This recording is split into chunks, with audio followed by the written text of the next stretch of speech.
Good afternoon, everyone. Welcome back to the channel. My name is Justin, and this is Horsepower Obsessed. Today, we're going to go ahead and install brand new ACS diffuser fins on the new ZR1, and I have a little bit of a different way to do it, so let's get right to it.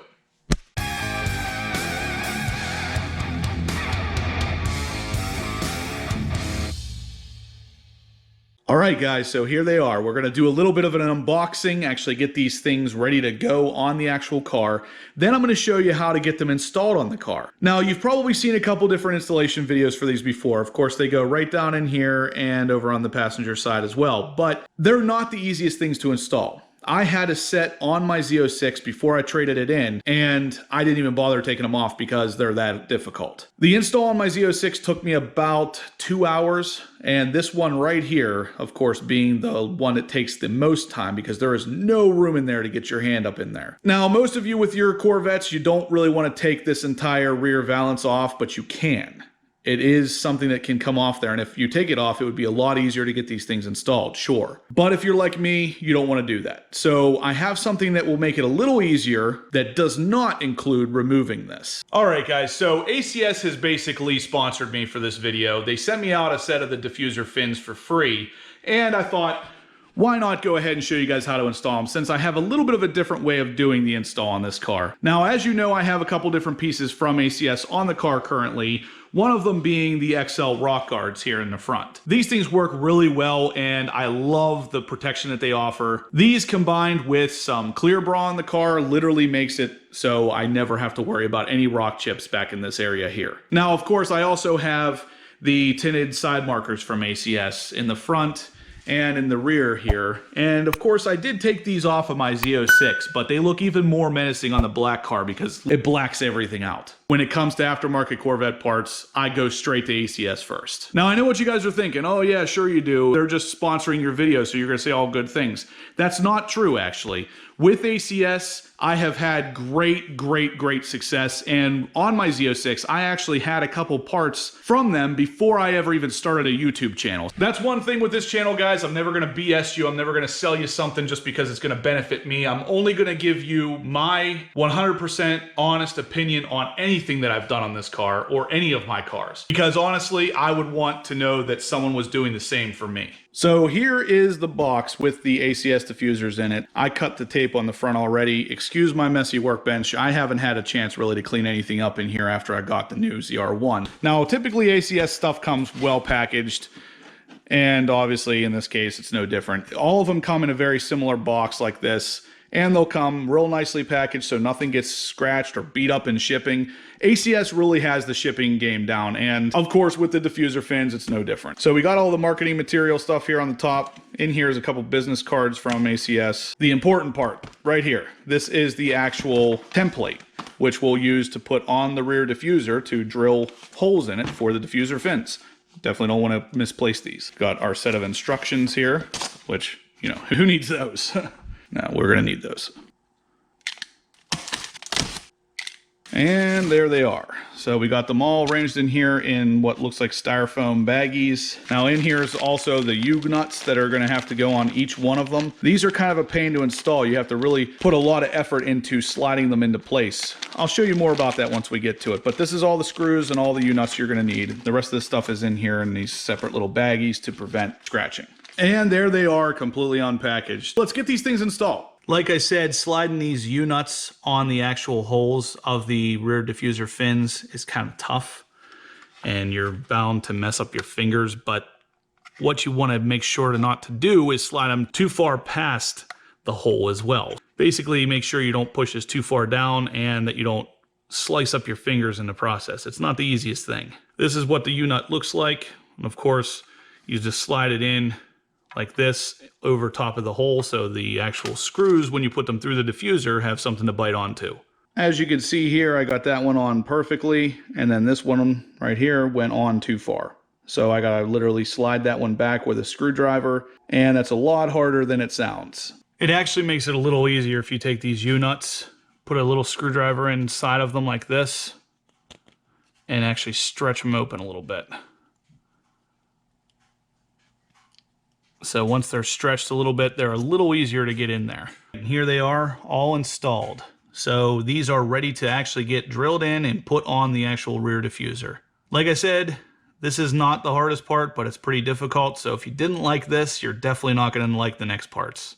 For the template, all we have to do is just cut along the lines here, get as close to them as you possibly can. That way, when we bolt it onto the back of the car, everything will line up perfectly, thus making your drill holes that much more accurate. But what we're going to do right now is these two holes up at the top here, these actually are the stock bolts for the rear diffuser right down there.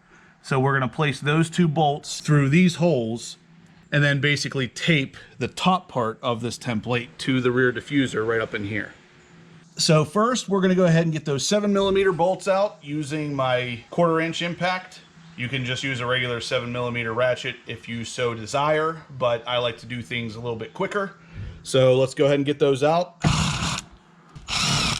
To get these holes as straight as possible, I actually started a tiny little hole inside of the bigger hole with an X-Acto knife.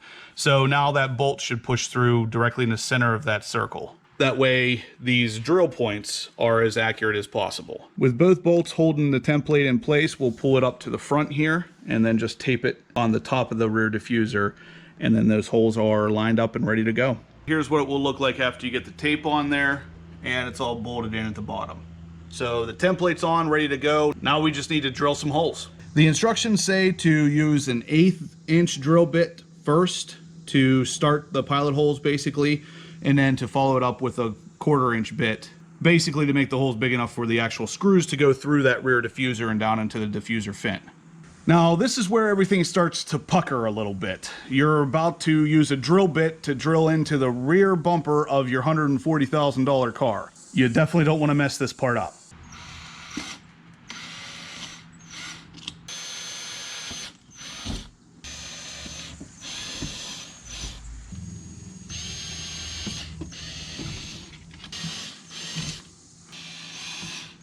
So we got the 1/8 inch bit drilled. So now we'll just pull off the actual template and increase the size of that hole to a 1/4 inch.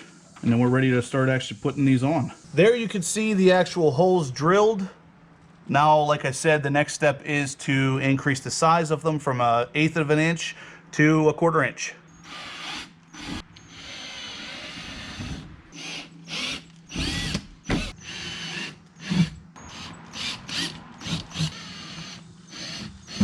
So the holes are all drilled out now to a 1/4 inch. Now the final step for the driver's side at least is to finally get the actual diffuser fins on.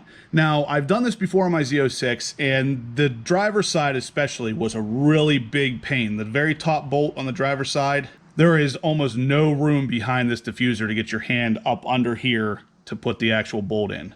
So what I'm gonna do, something a little different this time, I'm going to come under here. We already took out these two bolts, but I'm also going to take out the bolts over here to basically loosen up the diffuser in the rear as much as possible. Now, once that's done, that's going to give us a little bit more room, but there's still one more thing we can do to give us even more room. So let's get these bolts out and then we'll move on to the next step. Now, with all these bolts out, as you can see, the rear diffuser is now pretty loose in here. But what we're going to do is one more thing. We're going to pull this part while pushing the stock bumper forward, pull this back, and it's actually going to unclip the whole rear diffuser right here. So once this unclips, it's going to allow the rear diffuser to move a lot more to give us a lot more room to access this bolt up here. You may want to put a piece of painter's tape or a rag or something right here just so these clips don't actually scratch any of the rear bumper while you're moving it back and forth. So just like we removed all the bolts on the driver's side, we're going to do that same thing over on the passenger side.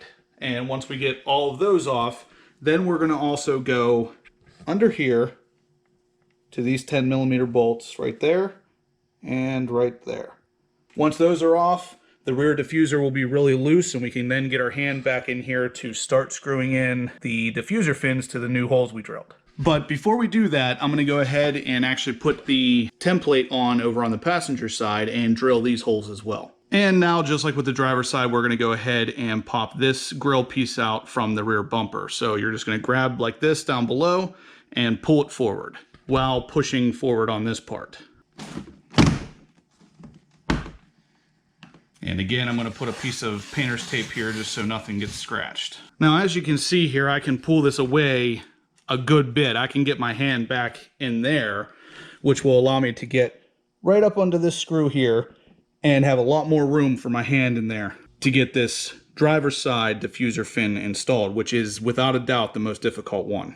Now, just so you know, if we're looking at these actual diffuser fins, you should be able to see right there, it says driver's side. And the one marked with the orange sticker is the most outside fin. So this will be the very first fin we install on the driver's side. The same as for the passenger side, will look just like this with the orange dot, only it will say passenger side right there instead. And there's my arm sticking through, holding onto this actual screw, which is, like I said, the most difficult one to get on.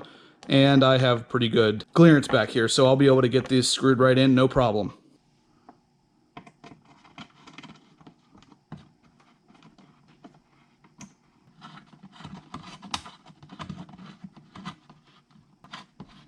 Now, the beauty of doing it this way, I can actually put a full-size ratchet and 7mm socket up in here to tighten these down, which we would have never been able to do before loosening up this bumper like this.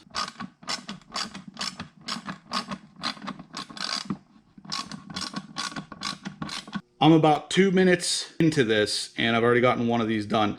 Now, that is way faster than I experienced it with my Z06. This is definitely the best method to get your hand in there, have enough control to get these bolts through without having to remove this entire rear diffuser. So let's start on the second one on the driver's side, and then we'll move on to the passenger.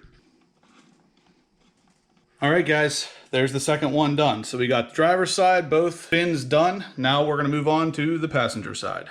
And the passenger side is done. So it's pretty much the same as the driver's side. With the bumper pulled away a little bit like this, it makes it a lot easier to get in there, get everything done. These screws, even with the bumper pulled away, it's not the easiest thing, but it is thousands of times easier than it was without doing this part. When I did my Z06, I did not pull the bumper away like this, and it was very, very difficult to get your hands up in here. The passenger side was easier than the driver's side, but that driver's side, especially the driver's side most rear fin, had almost zero clearance for your hand to get up in there with a wrench. It was very difficult. So this definitely makes it easier, but it's still not the easiest thing ever. So I'm gonna go ahead, clip the bumper back together, put all the screws back in, and then we're pretty much good to go. So when you go to clip these back in, they literally just push back in and snap back into place the same way you pulled them out. There's not really any kind of rocket science here. Just push them in until they clip, and then you're good to go. Finish putting in these screws down here and everything's done. All right, guys, that's gonna do it for today's video. So if you liked what you saw, give me a big thumbs up. And as always, I'm gonna give a big thumbs up to ACS Composite. Their products are really something else. They're great quality, and they really help make the back of this Corvette look freaking amazing. It really ends up giving it just the sporty little bit of extra pop that it needs to really finish off the rear end of the Corvette. It's interesting how something so tiny can really make this entire rear bumper actually look sportier and completely finished. It's really incredible. But anyway, guys, if you haven't subscribed yet, please do. I have loads of C7 and C8 content coming, so you're not going to want to miss it. And as always, guys, I'll catch you in the next one.